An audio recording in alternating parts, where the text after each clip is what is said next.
Welcome to Baseball and Coffee, episode 33 with Tino and Aaron. We're having Matt on the pod again. What's going on, Matt? Mid-drink.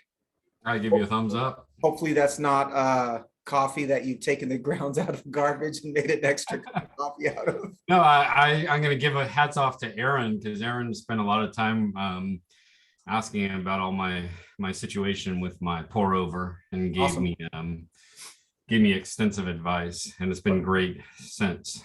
Right on. My writing has been better because of it. Nice. The coffee buzz I'm getting. So today we're going to talk philosophy of trading. It's a topic that's been brought up quite a bit recently amongst us in our league, and I think it's an interesting thing to just sit and talk about because we all approach trades differently. We all are, I think it's something that we obsess over, all three of us, and certainly others in our league, and is worth a podcast, I think. Aaron, do you have any coffee stories for us? Not much to report, really. Normal routine for me. I did have Italiano that reminded me of you. It was a decaf Italiano. I took Amelia to get a bagel. Amelia, Laura made this homemade cheese for my birthday, so we've been trying to eat it, and Amelia likes it with a bagel. So I took her to get a bagel, and I grabbed an Americano, and it was like an absolute fruit bomb. And it made me think of the story that you told about trying to pull a super fruity ristretto shot at your shop, because I couldn't finish it. It was so fruity. It's hard. But yeah, that's about it as far as my coffee escapades this week. You had a liquid Jolly Rancher.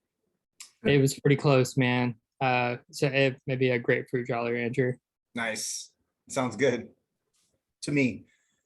I bought a bag of Nicaraguan coffee from Walla Walla Roastery. I haven't historically loved Nicaraguan coffee. I'm more partial to Guatemala typically if we're talking Central America. And this bag of Nicaragua is proven to be very good, very straightforward Nicaraguan for me. There's not a lot of, it's not a real demonstrative coffee. There's a little bit of smoke and a little bit of tobacco in the coffee, which I tend to like actually a little bit. I've enjoyed it, but not anything to really write home about. I'm looking for that bag that I really am ready to throw a party over. So I'll keep digging. Matt, you want to share your pour over escapades? I already indicated that. One thing I am doing, we are going to England, France, and Italy. Wow. So if you have any advice as far as coffee, especially in France and Italy, I'd say stick to fish and chips and Indian food in England. And actually funny, my dad and I are talking about taking a soccer trip to England pretty soon here, and we joke that there's no good food other than the Indian food from the Indian immigrants, because English don't know food very well other than the fish and chips. So they know their beer though. This is true. For sure. This is very true. I haven't had the pleasure to travel abroad, so there's something I can share to try to help.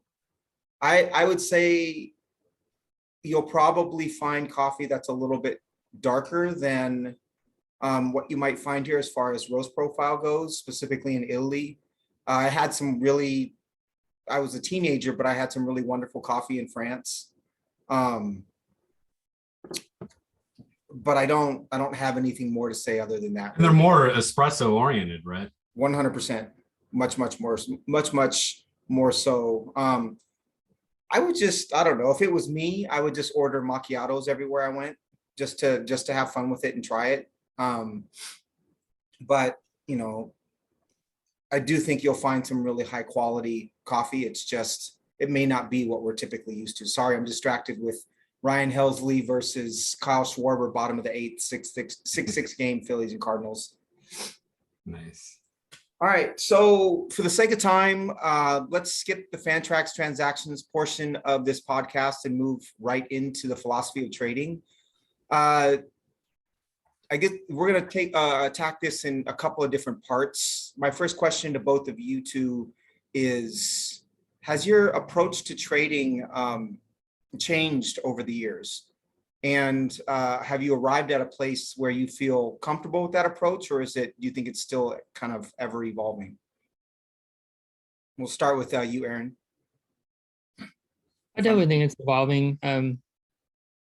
Going from playing in public leagues where you really don't have any relationship with the people you're playing with, and being very transactional, to being in an ongoing home league where there are more relationships, and you're able to learn people's styles and preferences. Definitely is evolving, and I think for me, it's still evolving. Mm-hmm.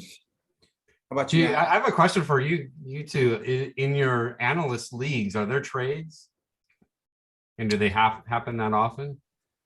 No, NFBC is they make no trading. There's a blanket rule of no trades in NFBC. So we have a draft and hold with 50 players. That is, you just draft 50 players and that's all you get. Mm-hmm. And then in TGFBI, you draft 25 or 30? It's a 30-man roster. So you draft 30, but then you have $1,000 fab budget to adjust your team. Yeah, and it's there's money involved in all those leagues, and so I think it's their way of just making sure there's no litigation because of trades. Oh, okay.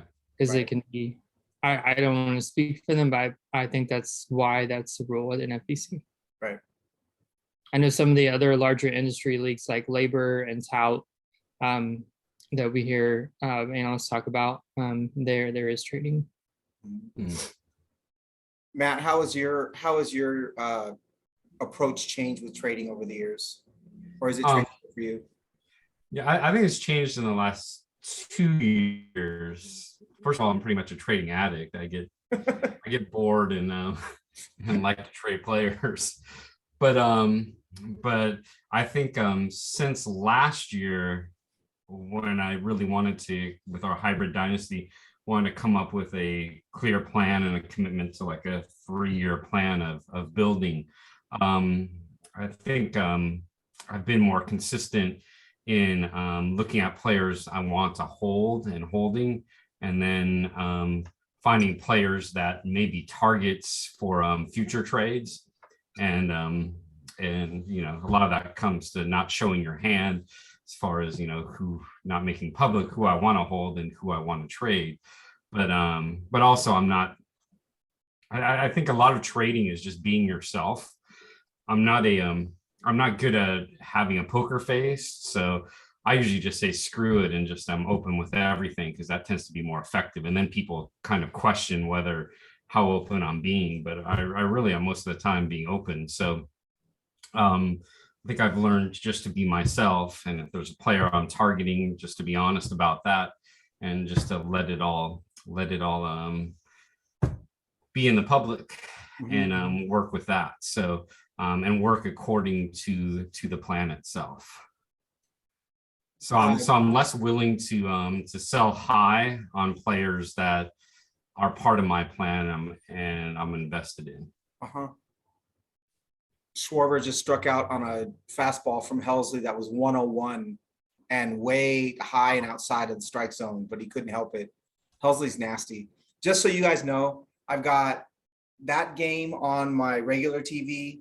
I've got the quad screen MLB TV on one side of my alternative screen. I've got Kyle Harrison's start for Richmond AA on the other half of the other screen that I have going right now. It's pretty awesome. That's cool. Minor leagues, that's what it's all about. I love pretty watching. Awesome. So I think, Matt, I kind of fall into that same boat where I'm not really trying to fool anybody anymore. You know, I'm kind of putting it all out there, and we can sort through. If someone is willing to sit and sort through it with me and get to a place where we agree, that's great. And if not, that's great too. What I wrote in my notes is that I've changed in that I'm not trying to win every trade. I think when I was previously, or historically, I would try to win every trade. I wanted to like rip the other guy off. I wanted to very clearly get the better player and improve my team. And at this point, it's more about helping my own team. And if it's an equal trade, but my team is better for it, then I'm more than happy to do the trade. Whereas I think I might have rejected that same trade 5-10 years ago. And that's the way I think most that I've changed as far as my approach goes. So my next question for you guys is, how do you go about deciding who you want to offer and when to make that offer, right? So as an example, I changed my my trade block. I took everyone off my trade block and I put Byron Buxton up there. He's the only player on my trade block currently. And we are headed into the second half of the season. He's a player that, while I love him and I think it'd be really painful to give up, I think trading him for a fair deal could really improve my team given my depth in the outfield. And I thought it was worth putting him up there. So for me, it wasn't for entertainment value, although I think some people might think it was. It was me deciding that I had depth at that position and I wanted to see what I could get. How do you guys go about approaching a trade and deciding who it is that you actually want to trade and why you put that player out there? Go ahead, Matt. I think it has to do with the perceived value in the league, right?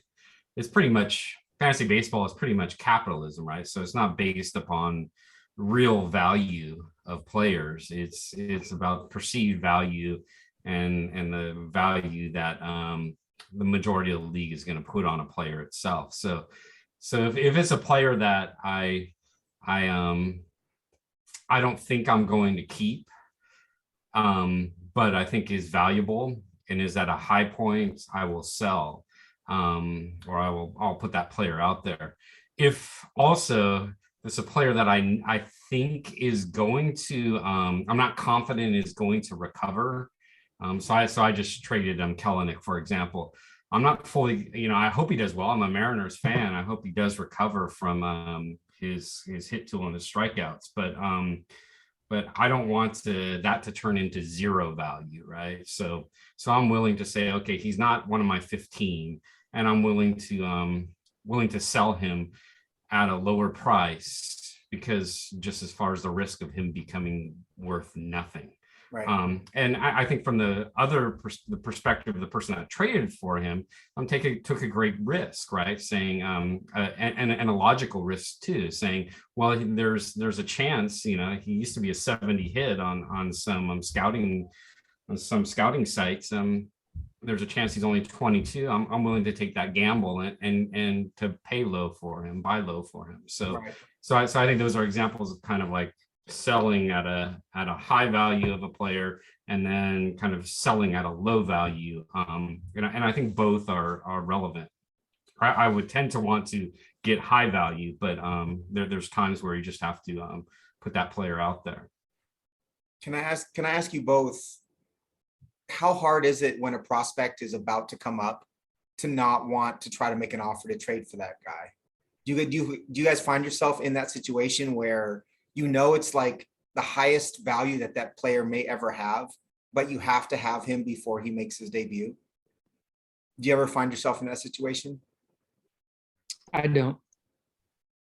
Matt?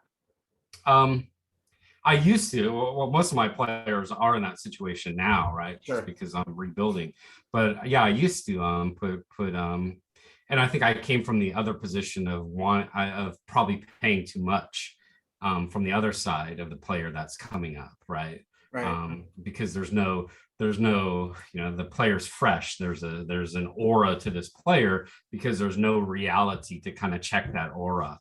Right. So I think that's always a good a good sell high opportunity from that perspective, in the sense that if you think this player is not going to succeed at the level, or maybe people are labeling him as an outfielder 1 when you really think he's going to be an outfielder 3, that's probably the best time to sell. Right. But it's hard, right? Because it's hard to step back and say, and not give into that aura, right? Well, why don't you share real quick, Matt, the conversation we had about Logan Gilbert today? Because I think that's a good example of that there are times where if you really do believe in that player, you may be buying him high from someone else when they're making their debut. But if that player ends up being a good player, that might be the lowest point, right? Where they're of their value. So you shared with me that you cut Logan Gilbert, I believe. Yeah, last year at the start of the rebuild. So Corbin Carroll was my number 1 pick and the number 1 pick in the draft. I feel good about that. And then I think I got France, and I ended up selling him later because wasn't necessarily a keeper, but I wanted to get value from him. I got him in the first round. Then I got Gilbert in the first round. And that was a mistake to sell him because, number 1, I was rebuilding. And the reason I cut him, I should say, the reason I cut him was because he wasn't going to play and he was going to take up a roster spot. Most of local Seattle people were saying he had a good shot of starting in 2021 from the start. And by the end of spring training, that wasn't the case. So I ended up cutting him to get another, top prospect. I think at that time it was Badu. But yeah, so yeah, and it's tough with pitchers too, because you don't know, kind of the upcoming value of pitchers tends to be a bigger risk. So yeah, so it was a mistake for me to cut him. I probably should have held, but at the same time, I shouldn't have. I don't think I could have sold on the trade market at that point. Right. So there's the aura of pitchers coming up that I think you got to hold on to longer, and I think I needed to learn from that mistake. Right. I think for me, I'm willing to budget, 10, 20% of my waiver claims simply for players that are coming up. Just because I think there is value to be mined from that approach, but B, it's just kind of fun, right? I think it's fun to trade for or have players that are making their debut. I get excited. The reason I ask the question is I get excited for new players, and sometimes it's fun to roster that player and hope for the best with them. Yeah, because you're part of the event, right? There's nothing greater than when a player comes up, you see his family in the crowd, they're crying or they're cheering, right? And even on if it's a foul ball that's just foul, you see the family stand up, they think it's going to be the first hit, and you're part of that if you have invested in that player, right? Right. So there is that besides the strategy part, there is that fun part of fantasy baseball. I think that's what attracts us to it, right? It's not just the strategy, it's just being a fan, and it helps us be a better fan for these players who are fulfilling their dreams. Right, being a part of the debut. So yeah, I love that, and I think that's honestly, I would like to see us lean into more and of that human aspect. I mean, from a management standpoint, I would just add briefly, I try to stay away. I think because there's going to be an overreaction to the first couple months of a player's performance, good or bad, and neither is really true. And I think to get involved to that point transactionally, there's a lot of risk involved, and I think it's wiser to just stay away.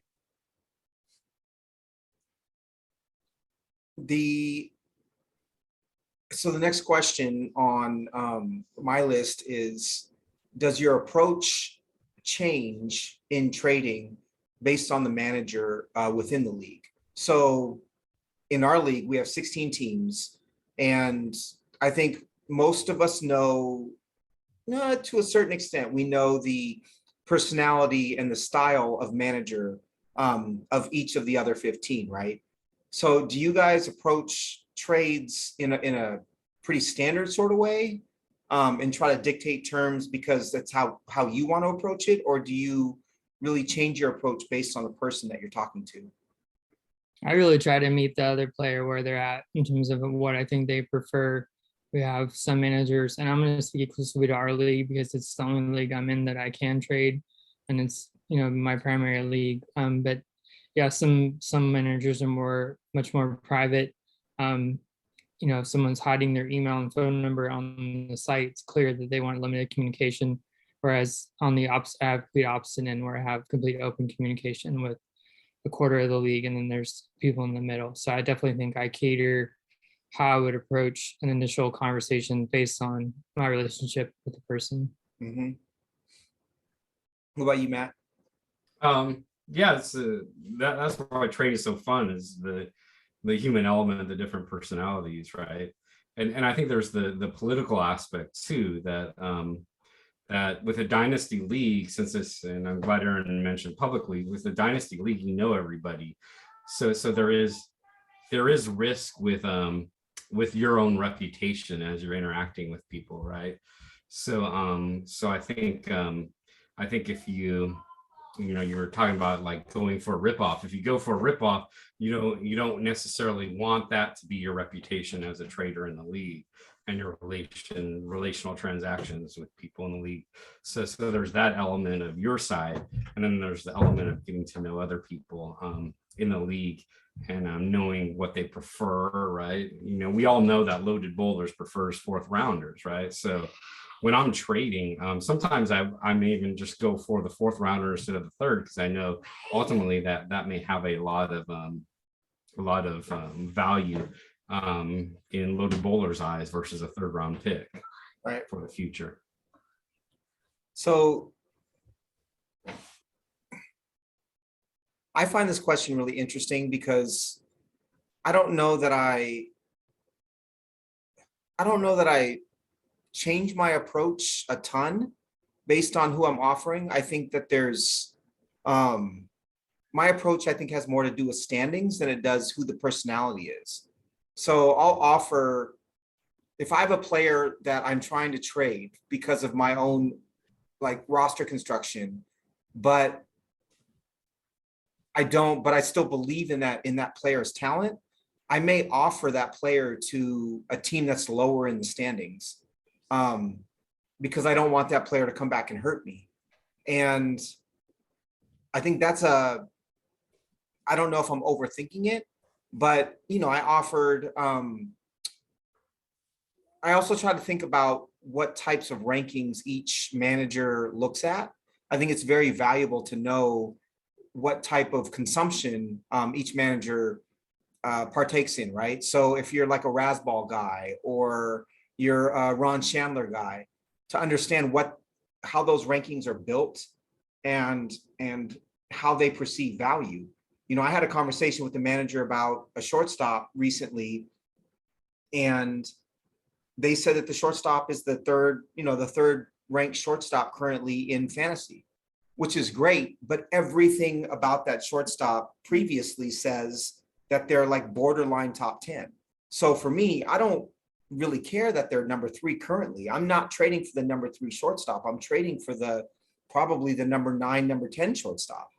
But because that's the ranking that they look at, and they're only looking at what's going on right now, I'm not going to be able to make a fair deal in my mind with that particular manager. So for me, current standings and whether that team is a threat to me to win very much goes into the equation as far as figuring out who I want to trade with, but also understanding what publications they consume and how they rank players. So did you take note of that for future trades, that he uses Fantrax rankings, and 100%. So in the future, you're going to approach him with those rankings? 100%. So I have 5 offers out there currently for Martin Perez.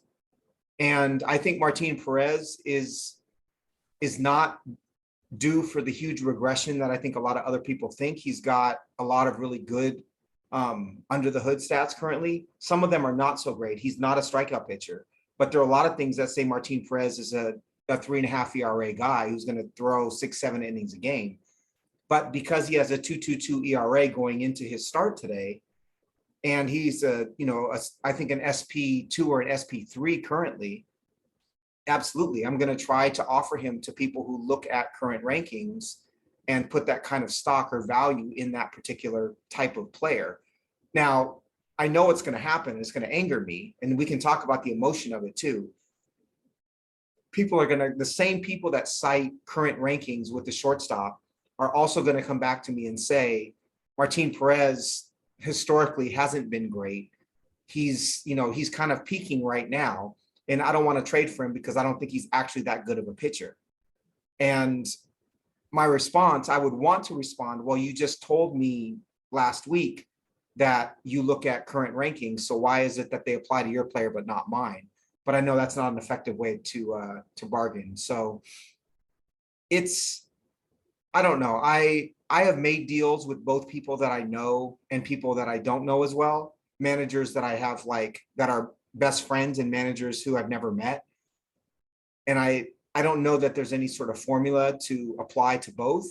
I think it's important to keep lines of communication open with everybody. Mhm. But and what you just said reminds me of something that has changed when you're talking about emotion and even like justice being linked with trades. If somebody tried to pull that on me in the past, I would say, oh, you're being an asshole, right?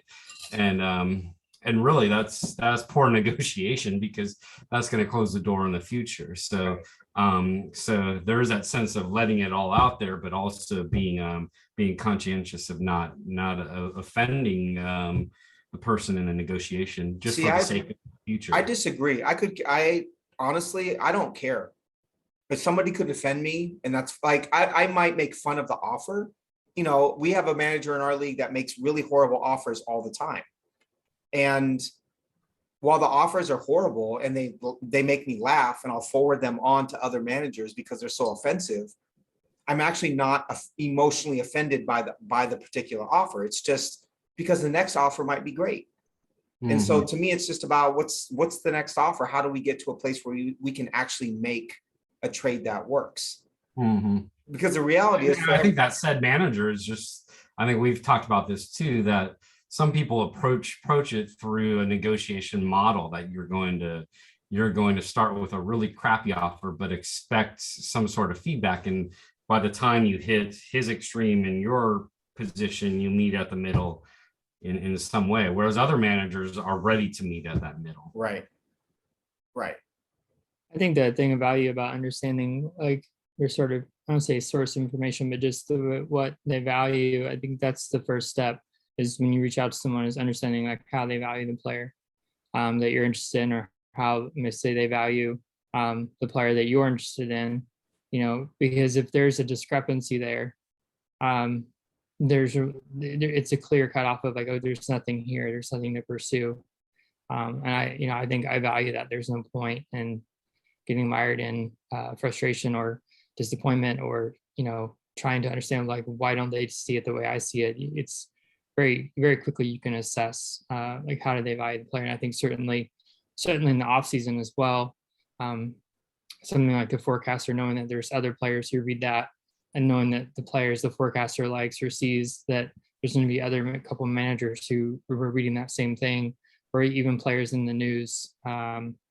Those players are going to earn extra, are going to come with an extra cost. So just understanding how they value that player is a good starting point. And again, I think if there's a wide gap there, it's a good sign that you just need to maybe check back later when things have calmed down, or so the potential of the player's value shifts and he's more acquirable.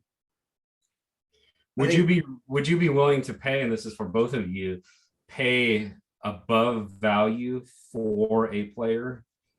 So if the said manager values the player highly, and you do as well, and has a high price, would you be willing to pay a high price because you believe in that player? Give an example of who that player is.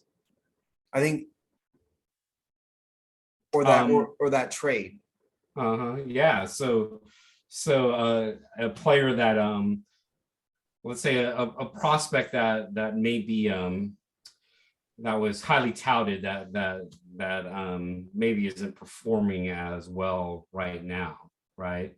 Sure. And some people, you would expect that prospect to kind of sell out that prospect, to say this prospect is not living up to expectations, is a good buy low moment, right?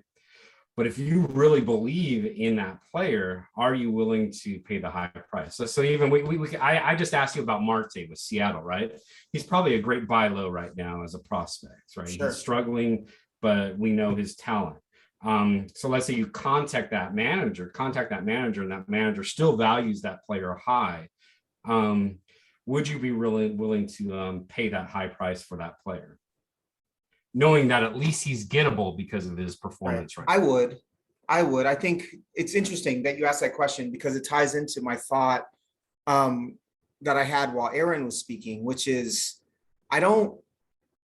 the more research I do, the more we do this podcast, the more time I spend with my own numbers and my own team, the more I don't really care about Ron Chandler or BP or RotoWire or James Anderson or anybody. I think I'm my own expert, right? And so I have my own statistics and my own ability to evaluate talent, and I've arrived at a place, I think, and I think I would assume that, that all three of us are kind of there because of the amount of time we've invested in it, that we're our own experts.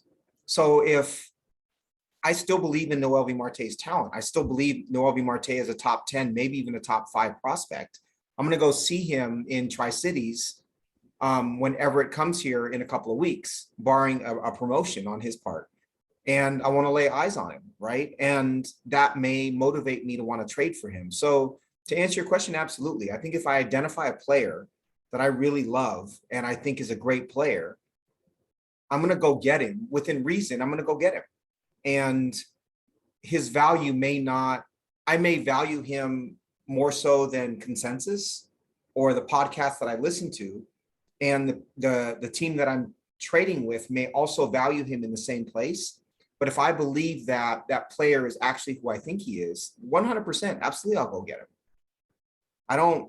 I guess the point being, I believe less and less that a player's value is established by other podcasts and other evaluators than I ever have.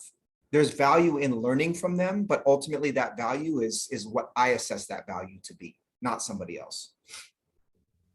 My answer would be yes as well. I think there's a certain amount of anxiety. I don't say anxiety, but yeah, just when another manager gets on a player that you're interested in, of like just waiting for that moment, like you said, if someone's going through a stretch and trying to reach out again and trying to see are they pliable now, and trying to see what the cost is, and maybe even going over based on their current performance is something I would agree that I would be willing to do as well.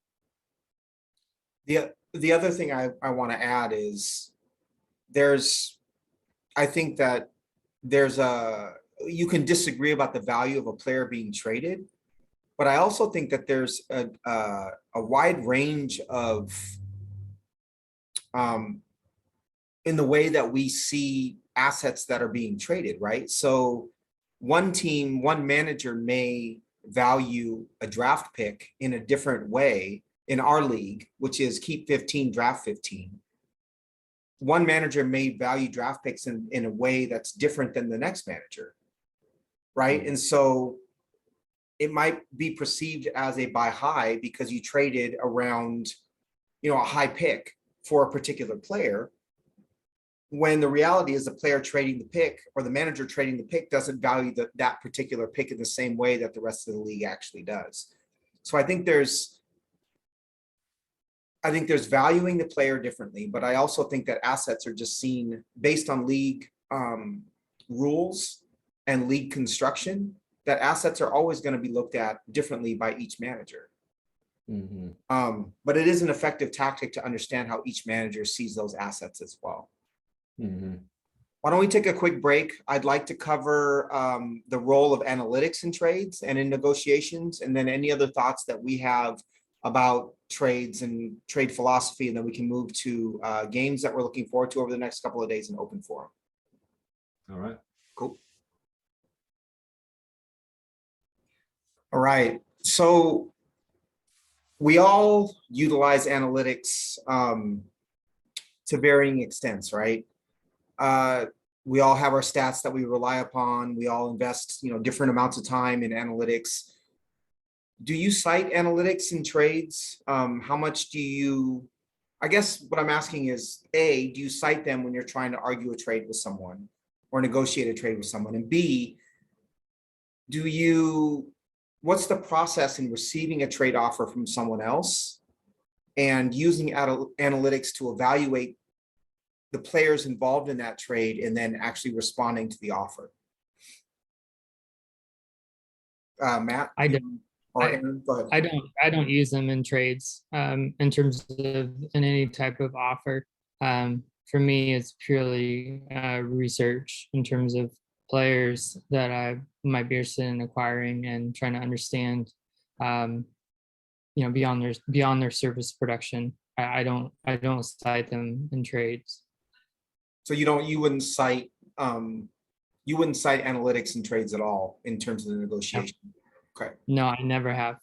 Not say I never will, but I never have, not once. Depends on the person, and yeah, going back, I tend to give what that person values. Mhm.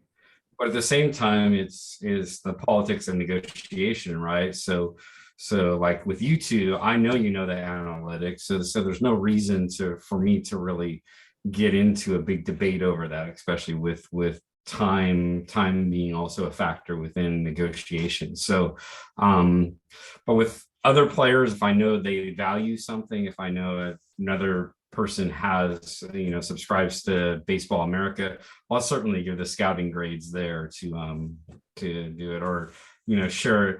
And it's not in a deceptive way, right? So even I think Aaron got a great deal with De La Cruz, right, from me, because I was kind of deciding on my keepers, and I didn't necessarily have him in the vision of what I wanted. But so I shared stories with you about Eric Davis and what he said about him, right? And which is all true, and it's something, and I know you love Eric Davis, so it's, and I still like De La Cruz. I still try to get him from you, but those pieces, I think, like knowing somebody, but not in a deceptive way, knowing somebody as a friend and what they value, I think that's important in some sort of trade process. Right. But analytics, it all depends on the person I'm talking to.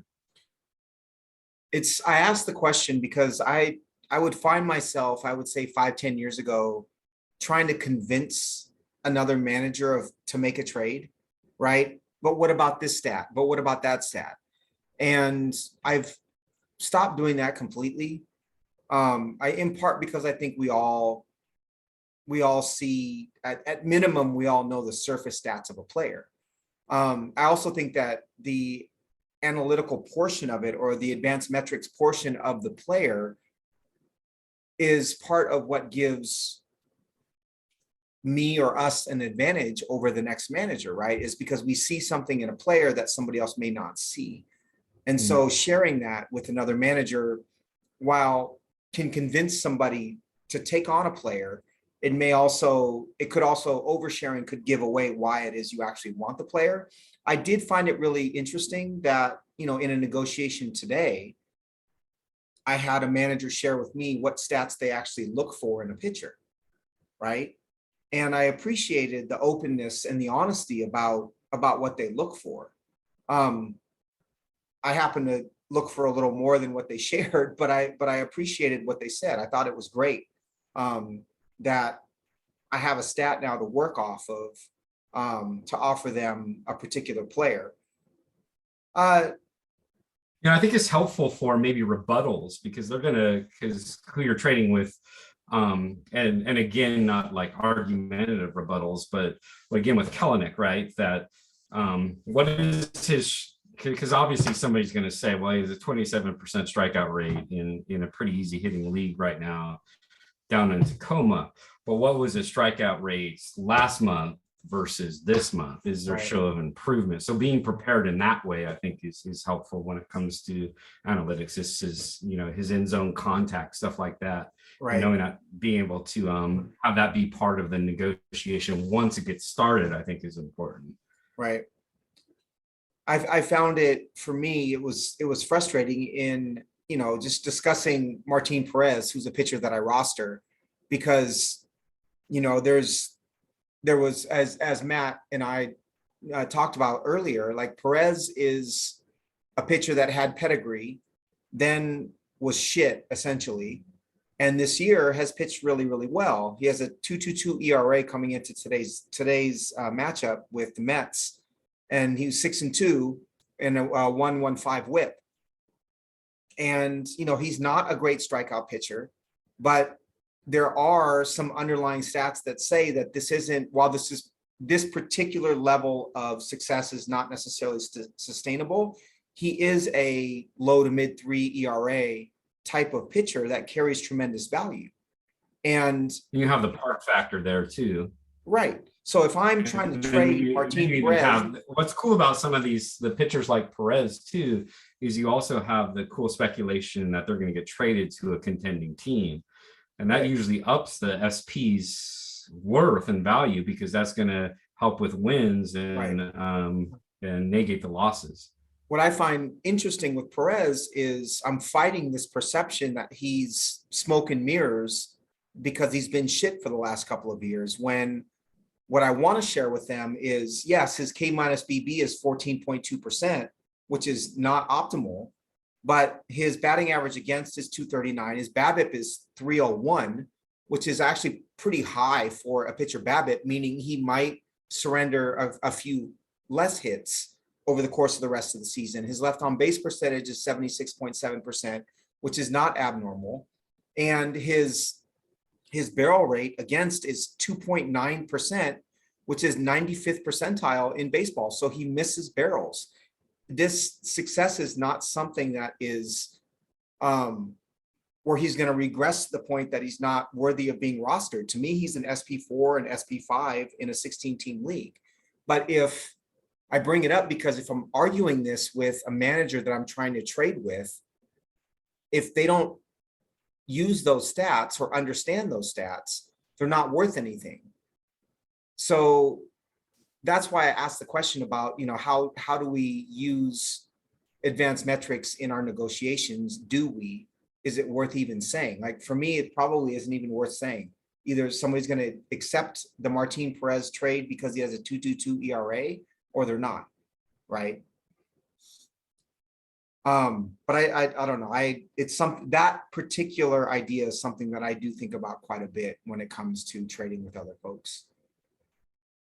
Do you guys have anything else to add as far as philosophy of trading, your approach, what types of information you use, thought process? I don't think so. Matt? Draft picks are always an interesting discussion, right? Since they're always available, and I think I've evolved there too. Last year, I didn't give a shit about draft picks, and I still, to some extent, don't.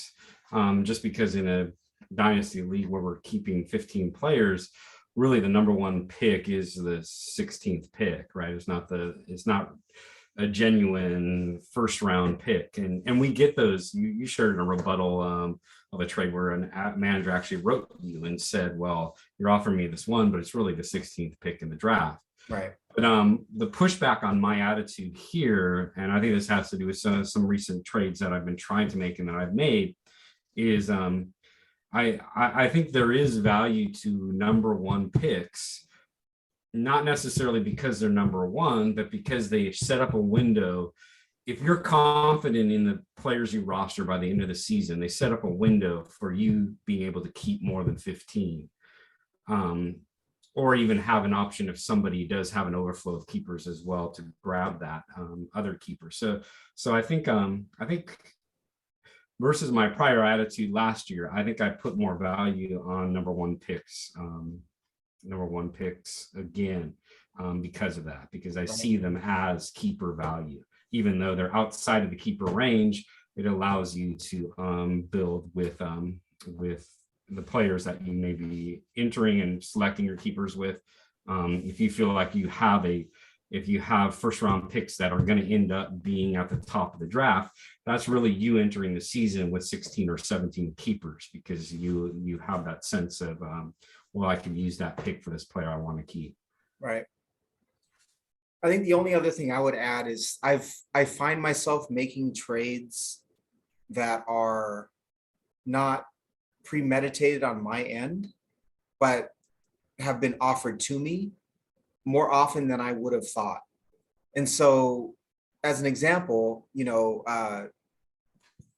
Aaron, when you messaged me about Grandal, right? We made a trade where you moved up 2 rounds basically to trade me Yasmani Grandal, who's on the injured list currently. And was Yasmani Grandal a part of my grand scheme, trying to win a championship? No, it's not a player that I really even thought about.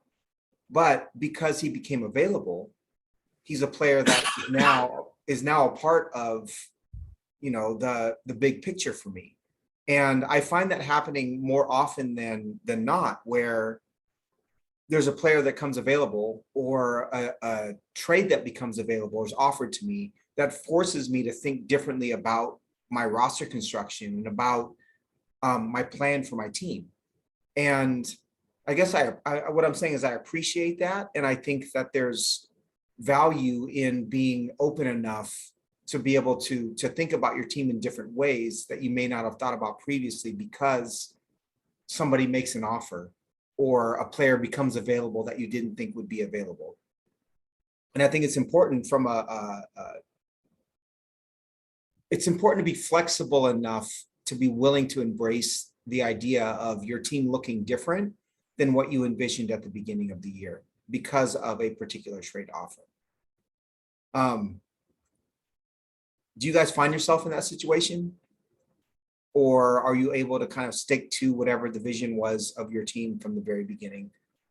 I definitely think I do. I mean, I mentioned this, I think recently when you had made some transaction. I think, it was the second base shortstop for the Twins that you Blanco. Mm-hmm. got about. And, I think what I said was like, I find that like the vision of the team or what you're building is constantly changing as, as players emerge, as players fade, as talents change, as players get healthy, as players get hurt. We all kind of have this, from the off season to the beginning of the season, sort of like framework or idea of how it's all going to come together. And this is what I'm going to get from this person. And it's constantly shifting all the time. Right. To me, I think the Grandal trade was part of that. He went from being my catcher one at the start of the season, looking at the way he finished, expecting a great OBP and power, OPS, to having Stevenson holding him as knowing Grandal's his body's breaking down. I have a young catcher I believe in. My importance in that, I believe that position is important in head-to-head. He was going to be my backup, had first base eligibility as well. On days Votto had a day off. When here we are 3 months later, Stevenson's clearly the catcher I prefer to play. Right. Grandal is hurt and not even swinging a bat and has done absolutely nothing this year. So, his fall off, I think, is happening a lot faster than anticipated. Right. And I'm wearing my Dodgers hat today because Tyler Anderson is pitching, whereas 3 months ago I'd wear this when Walker Buehler is pitching. But that's where I find myself. I'm now relying on Tyler Anderson. So that was not how I drew it up. I picked him up as a follower, someone who wins vulture ratios, help on a really good team, and now I rely on him as my third or fourth starter right now. Right. So and he's winning 5-0 over Darvish right now. Two examples of how values are constantly shifting for me. Right. It's my. And that's a good point. I think we have to be flexible. If we want to win, we have to be willing to accept our evaluations that weren't correct, but also flex enough to be able to replace that player with someone who is going to be able to produce for us. Right. I think I gave up, I don't know what it was, what pick I gave up for Brandon Crawford, because I thought Crawford, while he wasn't quite as good as he was in 21, was going to give me decent production at shortstop. He's been shit. And you've got to be able to flex and move on, even though I gave up a valuable asset to acquire Brandon Crawford and keep him, or excuse me, draft him. Yeah, we just have to be able to flex really quickly and be able to move on. And trading is a portion of that. Yeah. Anything else? I don't think so. And hopefully it picks up in our league. I'm And trying. I have 5 offers out there right now. I'm trying my best. For in sure. the past, we've maybe this will happen this year. It hasn't happened as much lately, especially in fan tracks. But when we were back in Yahoo, like people were on the trade deadline day. That was like a really special day. People were staying up. They were planning their schedules around it. We need to do a Zoom and just everybody be lined up and ready to go. Have side conversations, all of it. That'll be good. All right. Games to highlight this weekend. Are you guys looking forward to any particular games on Sunday and Monday? A lot of the ones I'd written down, we were planning to record earlier in Plan A. The games have already happened. So I'm looking at tomorrow, Morton at Castillo, Braves and Reds is one of interest to me. Gore and Kershaw. Like originally when you and I talked, it was supposed to be Kershaw and Darvish, but Darvish is pitching today, but I still want to see Gore against the Dodgers. I think that's the pitching in this series has been really good so far. And then Montas and Ray were through matchups I highlighted for tomorrow. Cool. Matt, do you have anything to add? Not really, no. I'm looking right now as far as what's coming up. I want to see how Shane Baz pitches against Toronto in Toronto. I think that's a good like litmus test for him to face a lineup full of really, really good hitting righties. And then I also have Wainwright and Wheeler. I just think Cardinals, Phillies, Wainwright, Wheeler is a quality matchup.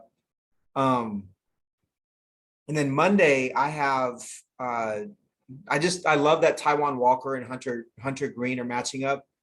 To like African-American starting pitchers it's a novelty at this point in time. And it's something that I wish we saw more of. So I'm excited to see that matchup. And then nice to see how Green does against the Mets lineup as well. Yeah, for sure. Hunter Green this year is just like a learning opportunity. Basically, I think the Reds are treating it that way as well. When you see him remaining in the game, he's getting lit up and he stays in the game because they want to see him get 100 pitches and learn from it. I think it's just smart. I think it's really, really smart. Yeah. And that's how I'm treating it. I mentioned to Aaron that it's kind of like Peyton Manning in his rookie year in the NFL. Everybody knew he was going to be great, but what do you throw like 40 plus interceptions? That's fine. He's learning and he'll do well next year. Right. The other matchup I have is Dylan Bundy and the Twins against Johnny Cueto and the White Sox. And I think of what was the guy's name? The pitcher in Major League that like threw like the spitball and was scuffing and all the other things he was doing just to try to make it as like an older baseball pitcher. I think of that when I think of Bundy and Cueto because they're doing it with smoke and mirrors. But I enjoy watching. I love Cueto's quick pitches. Those are classic. They'll just turn around and boom. Exactly. It's other players laughing at it. It's two right-handed starters that they're not going to like get past 91, 92, but they're making it on guile. And for me, that's a matchup that I'm happy to watch. Open forum. Do you guys have time? Just a few minutes. Okay. So quick question for you guys. Are you eating or cooking anything fun for the 4th of July weekend in baseball? We'll be grilling. Okay. I don't know exactly what's on the menu. Matt? We'll probably be grilling as well. Seeing Seattle's always fun, especially COVID. Everybody has basically said, screw it with fireworks shows. We're just going to do them ourselves. And so it's gotten pretty wild the past couple of years. I Nice. just, I have some, I will say, I have some amazing pickles for my birthday. I wanted to grill and I got some, treated myself to a couple burgers and oh, nice. got some amazing pickles. So I'll definitely be looking to grow something that I can put pickles on. Nice. It's really specific, but they're really good. And there's not too many things you can put pickles on. Awesome. I'm making burgers tomorrow, probably similar to the burgers I made, Matt, when you were out here for our opening weekend extravaganza. And then I'm going to smoke some ribs on Monday, the 4th, just to, that's kind of been a tradition for me. The other baseball related cooking thing is I bought a spit that you make gyros, or I get shawarma or like tacos al pastor. So you basically stack a bunch of meat on top and then you cook it on a rotisserie and then you shave it off. And I'm super, super excited for that. That contraption arrives, I think, midweek. Super pumped. Anything else? Matt, do you have a question? Open forum. No, I don't. I think I had all my questions prepped for the trading thing. Aaron, Trading question. Nothing for me today. can we make this trade deadline thing happen? Yeah, we should. I really do think it needs to happen. Makes it fun. Aaron, It's were kinda you here? You were around for the league when we had our Zoom call. This is the very beginning of COVID, right? no, Aaron Yeah. was part of it. Yeah, I was part of it. And we had what, like, I want to do an MLB draft one as well. oh, that's what we should do. 100%. We should have like a major league draft party. Yeah. Yeah, I definitely think we should try to get people to be online for the trade deadline. And if they want to jump on Zoom or in and out, that would be great. But I think it would be great to try to get people online. I think that happened 2 years ago. Because I remember making a trade with Doug right at the deadline. But yeah, that would be fun. Cool. Right on. All right. Happy viewing, you guys. All right, yeah. Happy 4th. Go Mariners. Go Justin Upton. Appreciate the one home run you'll contribute as a Mariner. That was good stuff.